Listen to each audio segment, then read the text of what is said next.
What's up, y'all? Welcome back to Tony TV, and it's time for the takeover. You already know, Challenge Wednesday, new episode 8 of season 37. We back at it tonight, guys. It was a great episode. I am very happy. I can't wait to talk to y'all about it. So, as always, we're gonna start off with the daily challenge for the week. This week it was called Dive Bomb. So for this one, they had detonation stations, and they had puzzle pieces under the sea in the water, and they had to go dive for them to go grab the pieces. And then once they grabbed the pieces, they brought them back to their station. They had to make a puzzle at the very end. Now, the thing to it was, when they had to go dive in the water to get the pieces, only one partner can go at a time. So one partner would grab the first piece, they would come back and bring their piece, then their partner would go and grab the second piece, which was a little further out in the water, and then they'd come back with their piece. Then the first partner had to go all the way to the end to the yacht and grab their key and come all the way back. When they got the key was to unlock a box which held the rest of their puzzle pieces. Now, once they got all their puzzle pieces, they were able to start building their puzzle, and then the first team to build the puzzle the fastest wins. So they played this challenge in 3 heats. So the first heat winners was Devin and Amber. Heat 2 was Ashley and Josh, and Heat 3 was CT and Emmy. So overall, it was based on who had the fastest time overall amongst all the heats. So at the very end, it ended up being CT and Emmy, which wasn't a surprise. Everybody knows CT is the puzzle king. You let CT do a puzzle, CT gonna come in first place. Like, he has yet to disappoint and fail at it. I just know CT wants to fail at a puzzle, that's gonna be embarrassing. So he already know what to do and how to do it and get it done. He does it every time. So the agency is gonna be CT and Emmy. Berna and Huey this week are the rookie team. So you already know more likely they go into elimination, as it's been every week. And Berna used to be CT's partner until Emmy stole him last week. So Berna still feels the way about that whole situation. She still feels betrayed by Emmy because Emmy told her she wouldn't take Uncle CT, but she took Uncle CT anyway. So Berna was hurt. Apparently, like, Emmy was supposed to be her little sister, but then she pulled this move on her, so now she a snake. And now Emmy going around the house talking about Berna, saying Berna not who you think she is. She's talking to Nelson because Nelson and Berna got a little romance going on. Like, well, damn, Emmy, y'all was just friends, and you lied to her and stole her partner, but she the snake. How that work? So also this week, we found out that last week during the elimination that Berna voted for Amber and Devin to go in. So Berna did a burn vote on Amber and Devin, and the only reason they came back to bite her was because Devin sat next to her when they did a nomination, so Devin could see over his shoulder who she voted for. Which you kind of folded by voting for the man sitting right next to him, as if he can't use his peripheral and see that you voted for him.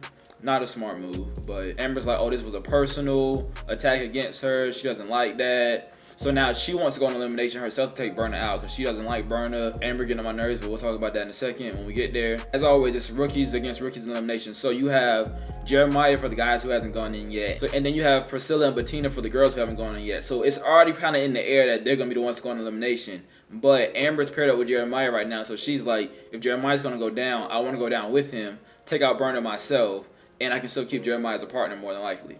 That's her logic. That's what she go around. She tells it to a few people in the house. She doesn't tell everybody, but tells it to a few. And in the challenge house, you tell something to a few, you tell it to everybody, because it's gonna get around regardless. Why are you trying to go to elimination? Just because you're trying to prove a point. Amber, you're doing a lot for me right now, and it's like you was in one season, and now you think you all that because you won your season. And don't get me wrong, kudos to you winning. You still got stripes to earn. Like, I get it. You did good on that season. Keep it up. Keep it up for some more seasons. So we get to the nomination ceremony. And so Berna and Huey started off with a speech. Huey wants to have a fair shot in elimination against whoever he has to go against, because he already been down there a few times. So he's like, if I'm going to go down there again, I want at least a fair shot. Berna, she comes at Emmy about the whole CT drama again. So she has a whole heart-to-heart with her about it. Starts crying. Don't care. But then Amber decides to jump in it and calls out Berna for being fake, and Berna for vote for her. And then Berna pretty much just tells her, like, I don't like you. That's why I threw a vote your way, because I'm tired of hearing you talk about last season and how you were hurt and Big Brother Alliance hurt you. I'm overhearing about it. I don't want you in the house anymore, so I don't have to hear about it, because whenever you talk about it, I walk away. So, like, she pretty much just tells her, like, I don't like you. You don't have to like me. That's okay. Everybody can't like everybody. Amber not trying to hear that. Amber giving her attitude, rolling her neck, rolling her eyes, coming at her. She throw in the whole Berna and Nelson relationship into the conversation. Nelson didn't like that because it was kind of out of nowhere. Like, where did Berna and Nelson have to come in with this argument? It meant nothing to the argument. You was just trying to find something to say. And I feel like Amber trying to get some more camera time this season, and she trying to, like, have a backbone more than she used to, which I'm all about everybody speaking up for themselves, but I just feel like she doing a lot right now for no reason. Because that wasn't even, like, you weren't even built like that last season to do all this arguing that you're doing. But this season, you come in with a vengeance and you got it out for everybody. And you got it out for the rookies at that. And it's like, You was just a rookie last year. Like, humble yourself. It's not adding up. It doesn't make sense. Because y'all get mad when the vets team up against y'all as rookies. But then you become a vet and you do the exact same thing that you were just mad about. Make it make sense. Because it's not right now. I believe it was Tori throws out the fact that this is, like, I ain't thinking about this all season so far. But pretty much they tell them that when they go down to elimination, based on who wins the elimination, when they have to pick partners, if they were to pick a vet team, they would end the whole rookie team situation. Because if you pick a vet team, at the end of it, that means either a vet and a rookie are going to be teamed up together, or another vet and a vet are going to team up together. One way or another, there won't be a rookie team anymore if whoever goes down to elimination picks a vet team to be their partner. And I didn't realize that this whole time, that that's all they had to do to end this charade. But I guess maybe it's easier now because a lot of rookies have gone home now, so there's less of them, I guess, to pick through, and there's less rookie teams at this point. But I didn't think about the fact that they could have just did that before and not have dealt with this for so long. Also, I don't know why Tori told them that, because why would you put that battery in their bag? I guess she's trying to shake up the game, which I'm happy for. Let's shake it up, please. Somebody do something. But there's more. So Ashley pretty much tells the rookie, she like, whoever decides to pull the trigger and make that move, all the vets are coming for you, and whoever you're on the team with, whatever vet that might be that you're like you align yourself with and put yourself on the team with to break up our veteran truce, we coming for you and we getting you sitting out this game, basically. So she pretty much is like, don't fuck up our truce that we have going on right now, trying to make boss moves. And Priscilla didn't like that. Priscilla like, I'm gonna take that as a threat, and Priscilla said, I don't like threats. So, but Priscilla's like, I'm gonna put a pin in it for now. I ain't gonna say nothing about it at the moment, and when the time comes, I'm gonna speak on it. And I was like, okay, Priscilla moving a little shiesty. I like this, because Priscilla usually quiet. So I'm like, okay, I want to see how she gonna play this. I want to see what's gonna happen. Obviously, Burner and Huey, as we suspected, get nominated. Okay, cool. We already knew that was gonna happen. Oh, also, and during the nomination ceremony, Jeremiah tells everyone that he pretty much wants to go down because he doesn't want to be partnered with Big T anymore. He wants a chance to like win challenges, and him and Big T, they're not working out well together in order for him to win a challenge. So he wants to go down there, fight, win, and hopefully get to come back and pick his own partner so he has a better chance of winning a daily challenge, which makes sense and is admirable, and he's a rookie. And we're not skating, we're not roll bounce, this ain't that game.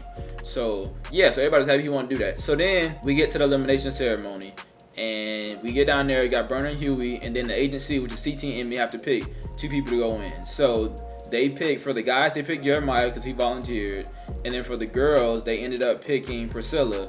Pretty much, CT said he doesn't want to draw a line in the sand and send down a vet when they don't have to, which makes sense. Why get blood on your hands if you don't need to? CT likes to play a low-key game these days if he can, for as long as he can. So we got Burner and Huey versus Jeremiah and Priscilla. And the name of the elimination is Race to Escape. So they have these 30-foot poles on opposite ends, and the partners are bound together by a rope on their hands, and they're back to back against the pole. On either side of the pole is one partner.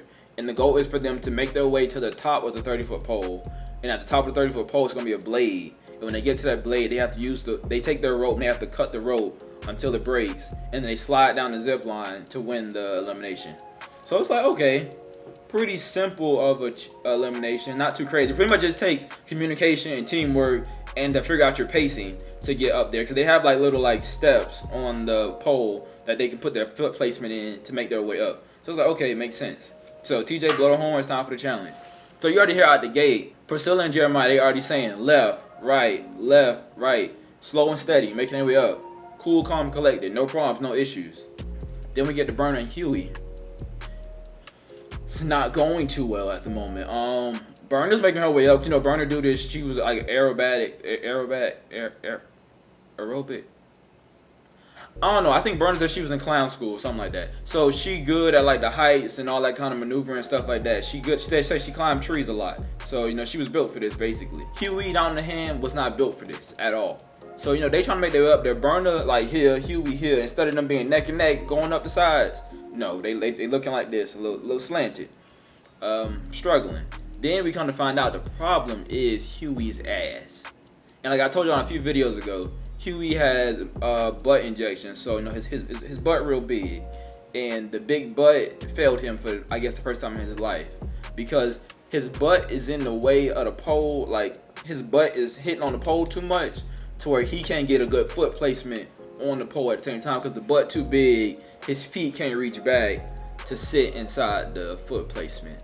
So he's struggling a lot to make his way up there. And he leaning, he falling off, can't keep his balance.